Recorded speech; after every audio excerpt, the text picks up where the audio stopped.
ఎవరు ఏ బిజినెస్లు చేసినా, ఏ జాబులు చేసినా చివరగా తమకంటూ ఒక సొంతింటి స్థలం, సొంతిల్లు ఉండాలని కోరుకుంటారు. వర్తమానంలో ఉండి భవిష్యత్తును అంచనా వేస్తున్న వాళ్ళు తెలివిగా ప్లాట్ల మీద ఇన్వెస్ట్ చేసి భవిష్యత్తుకు బంగారు బాటలు వేసుకుంటున్నారు. భవిష్యత్తును అంచనా వేయటమే ఒక అదృష్టం. ఆ అదృష్టం అందుకుంటే అంగుళం దూరంలోనే ఉంటుంది. అందుకోలేకపోతేనే ఆమడ దూరాల్లో ఉంటుంది.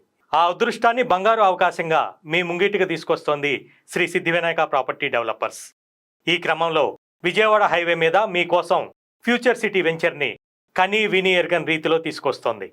అందులో మీరు కూడా ఒక ప్లాట్ కొని చక్కని ఆవాసం ఏర్పరచుకొని బంగారు కుటుంబంలో వెలుగొందాలని ఆశిస్తున్నాం. మరి ఇంకెందుకు ఆలస్యం? ఫ్యూచర్ సిటీలోకి మిమ్మల్ని శ్రీ సిద్ధివినాయక ప్రాపర్టీ డెవలపర్స్ సాదరంగా ఆహ్వానిస్తోంది.